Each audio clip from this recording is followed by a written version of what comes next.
It's Friday, Feedback Friday, the feedbackiest day of the week. Okay, so I didn't fade, and you can tell I sound rough. I came down with a cold Wednesday night. I'm pretty sure I picked it up at the London show. Sorry.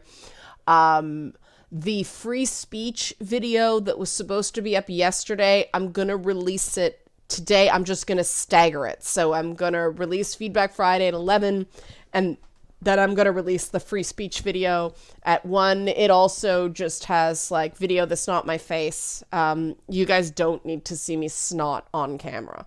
I cannot get I cannot get my nose to stop running, but I wanted to get this done. So yeah. The kind of funny, kind of sad first thing is the video I did on the Evo core values controversy got demonetized by YouTube, even though I age restricted it, which is supposed to just, not show it to kids. So, advertisers don't have to worry about bad brand stuff. It's supposed to be age restricted advertisers. They still demonetized the thing. Because why? Real world jiggle physics? A funny pause screen? This is the part about YouTube's terms of service and their community standards that I find so bizarre and oddly oppressive.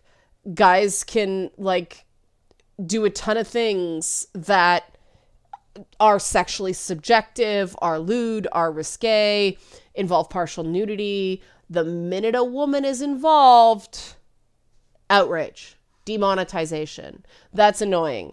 This is why I push the Patreon. This is why I am working it on other revenue streams. I got my Twitch affiliate status this week. Yay! But that's why I'm doing it, because relying on YouTube monetization just sucks balls. And not even nice balls, properly groomed, well-washed balls. Cheesy stank-ass balls. YouTube's policies are cheesy stank-ass balls. You can tell I'm sick because I'm very stream of consciousness right now. But, there was a lot of agreement that it was basically silly.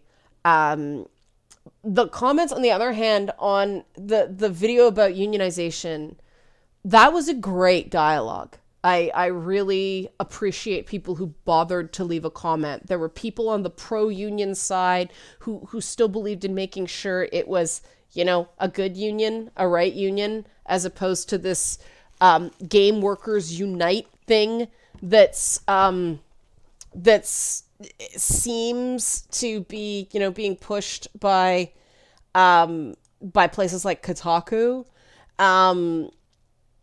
It does very much seem like an extension of culture instead of a workers' rights thing, and the anarcho-syndicalist label is just foolish, and someone played too much Assassin's Creed Syndicate. Nice try, guys, but we've sort of evolved past anarcho-syndicalism. Anarcho-syndicalism meant that the factories were owned by the workers. If you want to start an indie game dev studio and give everybody profit participation, give everyone an ownership stake, you can absolutely do that. But this Game Workers Unite thing is moving into Monty Python territory. We're an autonomous collective, it's words, words without understanding. And I think that, based on just what I saw on this channel, we will find the right fit, because at least on this issue, sane people are being rational and reasonable about discussing this. And, if the game companies are smart, but if they're smart, they'll improve workplace conditions so that they don't need a union. That's ideal. It was kind of funny when the TV station I worked at unionized. Some people actually had to get union pay scale waivers because under the non-union system, they were making more money through negotiated contracts. So they actually had to make a waiver to continue to make more money, but then there still wasn't pay equity. It was a really messed up system. So, it was quite cool. People who are union members chimed in with things they thought worked, things they didn't work. And again, I want to be clear. I think in things like manufacturing, even decent teachers unions, notice I said decent teachers unions, but workers' rights are important. I am in general pro labor, which is why I was so like, I gotta think about this. It's just, if you go into a creative profession, it's not easy. One of the things that's amazing about video games is that it provides artists and musicians and, voice actors and things like that, less voice actors, but definitely artists and musicians with relatively steady work, on a much larger scale than things like, the symphony or the opera or the really walled garden of popular music, especially in the streaming age, can manage. So, video games are already providing good paying jobs to artists. And because I believe so strongly in diversity, I want to keep barriers to access for new people to come into gaming as low as possible. The last thing I did, I knew I was going to take shit for this, but I wanted to update on the Covington situation because I do feel strongly about how these young people are getting treated. People on both sides are kind of yelling at me, although it's funny. The people who originally came down like a ton of bricks on the kids are a lot quieter. Yes, hello Loki. Are you one of the people? Did you like bag of hats? Wait, I'll let you out in a minute. I hope you guys heard Loki there. That was very strange. But some people are still demanding I apologize and insisting I'm being disingenuous and all that stuff. And I don't really understand what they're upset about because they keep saying I bought the popular narrative. And this is what confuses me about that. The mainstream media narrative, the popular narrative with the mainstream press, is that, one, this story was newsworthy. I don't believe it was. I've never believed it was. People at protest act like assholes. I mean, that's every protest. People have a right to protest. Protests are ugly business. People are not nice at a protest. That is their constitutional right. Not only was it newsworthy, it was newsworthy enough to not just run the clip, but engage in shame tactics, knowing that was a high school group. That really bothers me. And I use that story from Canada as a compare and contrast, because even those kids got death threats, I guess just locally, or people who saw the video. But the scale that those kids experienced, was not what, especially Nick Sandman. I mean, none of those other Covington students, have their name associated and their direct face associated with this forever. And I really don't think what the media did. I was watching it on MSNBC in real time, and I still stand by the fact that was just to push the fact that BuzzFeed done fucked it up with, sorry, Kate and company. I'm trying not to swear because some people who are sort of God-fearing Christians watch this stuff and share this stuff, and I'm trying not to swear. BuzzFeed done messed it up, and they wanted to push that story down. And then they were trying to hand wave away the whole accusations of anti-Semitism against Women's March Incorporated. And then Tamika Mallory got up there on the stage and actually said, I kid you not, don't believe the media, believe me, which is a textbook authoritarian statement. When you tell people not to believe in freedom of the press, when you tell people not to believe the investigations of a free press, when you outright say, don't believe the media, the whole media, believe me, you are an authoritarian. Cut away, cut away, cut away. What have we got? Oh, these punk ass kids. And a lot of people still don't understand what I was doing with it's a rhetorical device, guys. Like, give the other side every benefit of doubt. Okay, the kids acted like punk asses. You can have that. I'll give you that. Yes, they were doing tomahawk chops. More on that in a bit. It's still wrong to splash their faces all over the mainstream media because they are minors. And this is the one point I want to clarify, because I think this is probably something we can get some consensus with. And I don't know why people keep saying I'm dismissing and dissenting views. I've talked about this multiple times on Feedback Friday. This is the whole purpose of Feedback Friday.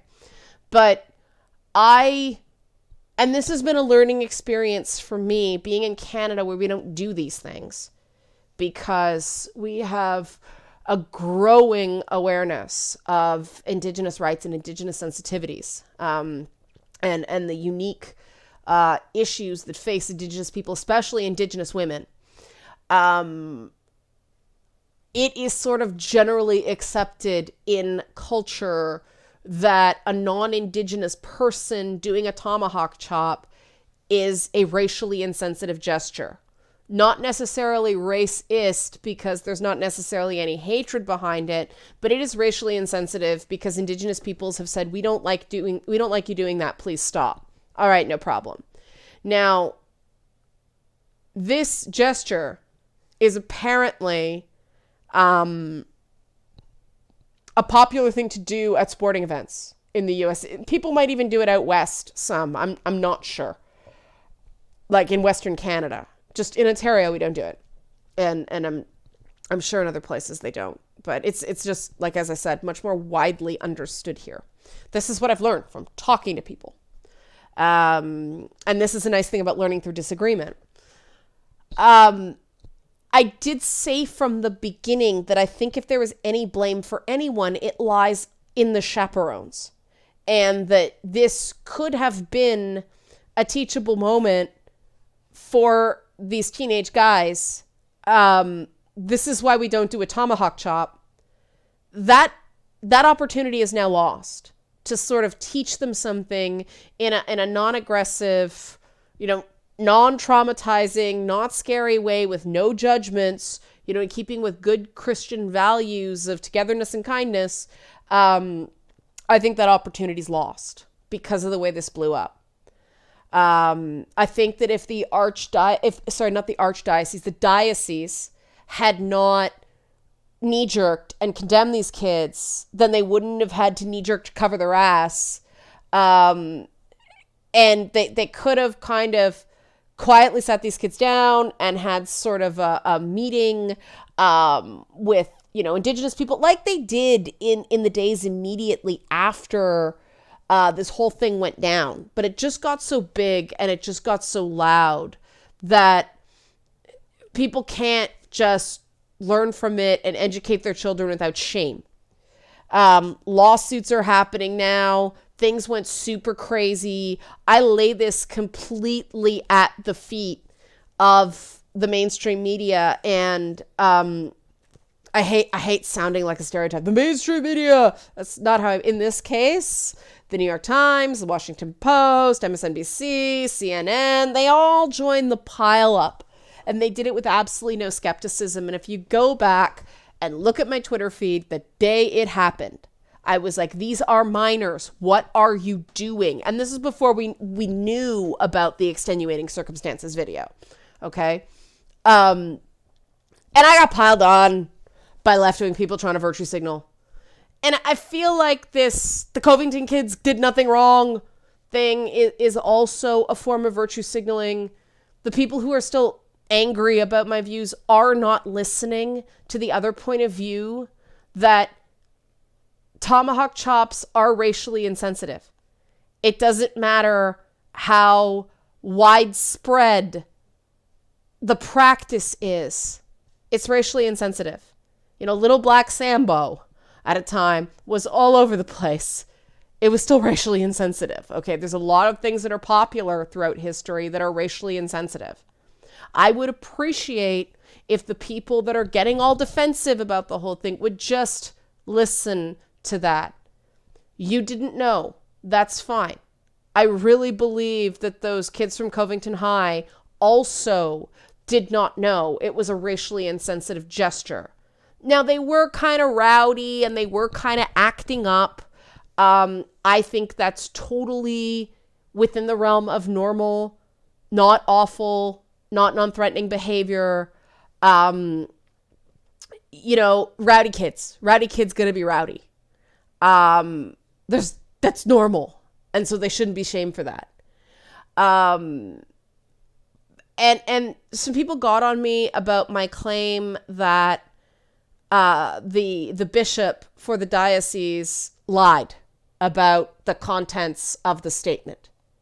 And they tried to defend him based on the fact that, they didn't feel threatened by Nathan Phillips, but they felt threatened by the Black Hebrew Israelis. This is arguing facts, not in evidence. The bishop's preamble to that report was just that, a preamble to the report. I don't see anything in the report that says anything about kids feeling threatened at any time. Not a word about that. Not a single word. So he that bishop misrepresented what was in that document. He did. That's a lie. Because he knew the contents of the document. He read the contents of the document. He misrepresented it. If there was some threatening behavior by someone, that should have been in the document. Because they said it was still open, it might evolve. He lied. There's no way around that. And, they're like, they were horrified by the outrage. I watched the Good Morning America interview with Nick Sandmann. I don't get a sense from that kid that he's scared. I get the sense he's pissed off. He feels like what happened to him was unfair. And you know what? He's right. Yeah, he wore a MAGA hat. I don't give a shit about that. Those were things that were sold there. I think of some of the things I had as a kid that I bought on a whim because all my friends were doing it. We had to stop wearing colored bandanas in school because people were saying they were gang symbols. That's not why we bought them. But bye-bye blue bandanas, bye-bye red bandanas. Didn't matter what our intent was, right? People should not be publicly shamed for a facial expression, right? A smirking teenager would have just been completely beneath anyone's notice were it not for that Make America Great Again hat. And sorry to break it to you guys, Make America Great Again hats, people have the right to wear them. People have the right to support the Republican Party. And many people supported Donald Trump because he was the presidential candidate for the Republican Party, and they either cared about the Supreme Court or abortion rights or all that stuff, right? Sorry, restriction of abortion rights in this case, the abortion debate. I really think the media lost their perspective in this case. There is nothing awful about the act of wearing a MAGA hat alone at a Right to Life march. There is nothing at all wrong. He says he wasn't smirking. The tape's there. I don't care if he was smirking. I admit I saw it, and I didn't think he was smirking to belittle Nathan Phillips. I just thought he was smirking because he was nervous. And I've seen plenty of kids do that, especially teenage boys. They don't know what to do, so they just sit there with a schmuck smirk on their face. That's what I mean. Kids are little assholes.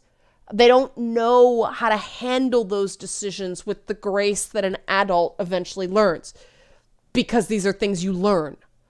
I totally understand why the kid is angry. And he has the absolute right to sue. And I really think he's got a case. We don't know whether he truly believes in a pro-life stance. We don't know if he was just there to get out of class. We don't know if he was just there to hang out with his friends. It does not matter. That kid became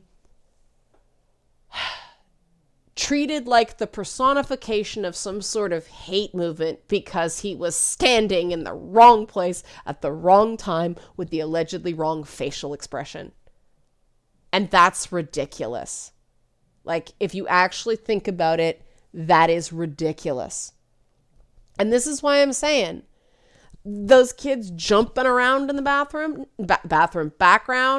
doing the tomahawk chops, none of them have been publicly identified. Now, the kid chose to come forward, but that's after he got doxxed. So the family may have felt they didn't have a choice.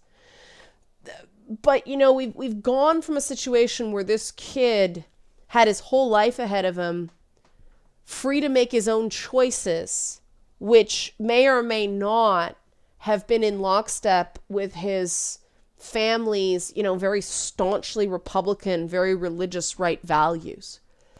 I really think that that choice has now been taken away from Nick Sandmann because the left was so awful to him.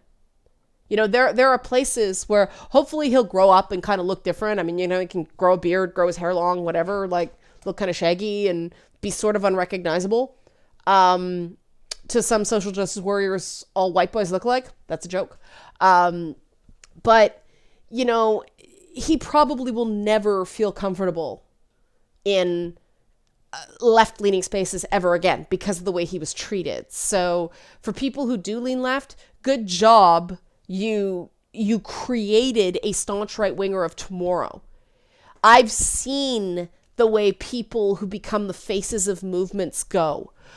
Remember Cindy Sheehan? Remember how she got more and more and more radical until she kind of seemed like she was losing her mind? When I was in talk radio, I interviewed, you know, Iraq war veterans who started off again with a very simple, very innocent message of just, you know, better reintegration. And they got swept up in this case in, you know, radical left-wing stuff.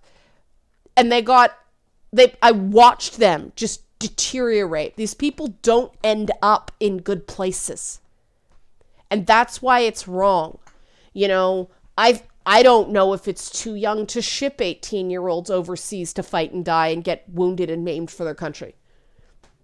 Maybe we need to give them a few more years of life. The human brain doesn't really stop maturing until the mid-20s. The teenage years are just too young to be subjected to this kind of ugliness. I don't care if it's the Parkland kids. I don't care if it's Nick Sandmann. I don't care if they think they want to be there. You know, let them speak. Be decent about it. And, you know, what have these kids been taught? They have seen the ongoing perpetual ugliness of adults who should know better. Why should they work to be better? Why should they stop doing tomahawk chops? The people who attacked them for doing relatively little just basically lost the moral high ground. Why should those kids listen to us?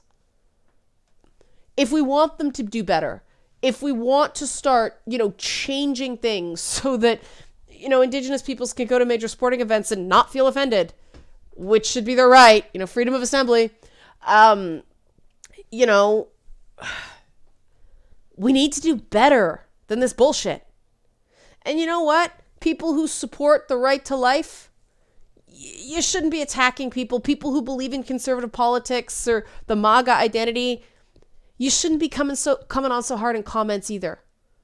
You should realize by now that you are persuading no one. And I'm watching more and more people just sort of take these guys on in comments. Like, learn to take the win. Learn to form consensus. Because you know what? If you're a constitutional scholar, if you don't know shit about the Constitution, watch my video that comes out in a couple hours. But consensus was what America was built on. Minority rights, not being afraid of ideas, coming together, Slow progress based, that's what conservative values used to be. Slow progress based on consensus. Let's not go crazy and make massive upheavals. That's what it used to be. You're not embodying that. So why are you really adopting a conservative identity if you don't believe in that? All the social wedge issues aside, that is the core of conservatism. A strict constitutional interpretation and slow change. So I ask you, stand down. I'd make a comics gate joke, but I'm not gonna. Stand down, calm down, start using your reason instead of emotion. Stop trying to shout me down. Stop trying to just with raw aggression, trying to bring me to your side. It's not gonna work. It isn't. It hasn't worked. It's not going to.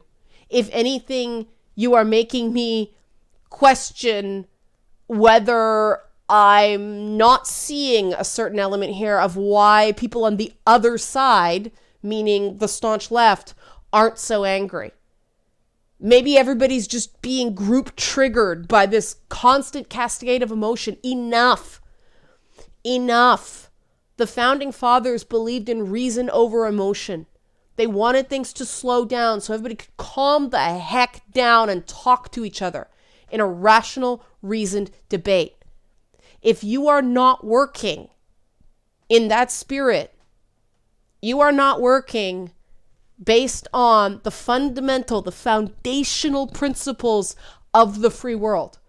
I don't care if you identify as left. I don't care if you identify as right. If you are trying to shout people down and demand things from people, just using aggression, instead of appealing to their higher thought, to their reason, you are not in favor of democracy. You are an authoritarian, and you are part of an authoritarian mob. And I will never, ever agree with that. I will never, ever bow to that. And I will never, ever change my mind to appeal to that. If I did that, I'd still be working for, a major gaming website as some kind of token woman with the right thoughts and womaning right. Instead, I am Patreon funded. Whoa, segue to end this video. That's where we're going to end there. Help support this channel. Become a monthly patron. Patreon.com/LeannaK. Next week, give me your suggestions for videos next week. There's a lot of drama. There's some things I'm not sure I want to wade into. There's some stuff that I don't necessarily want to talk about. I'm playing Amazing Spider-Man, and I have, Metro on PS4 too. I just kind of want to enjoy games, but I got to make content. And next week is going to be pre-recorded as well. So I kind of need to know by in the next couple days, because I got to pre-record because it's Monday, Tuesday, Wednesday. Yeah, I know the days of the week. Thursday. And then we are doing the Toronto show. And then we're doing the Ottawa show. And then we're doing the Kingston show. And then I'm probably going to be sick again. I got to get better. But hope you enjoy the free speech video that comes out in a couple hours. Or it's already out if you're watching late. It was really interesting. I learned a lot. Thanks for watching, and have a great, peaceful, reasoned, well thought out, highbrow weekend with the occasional or more than occasional fart joke.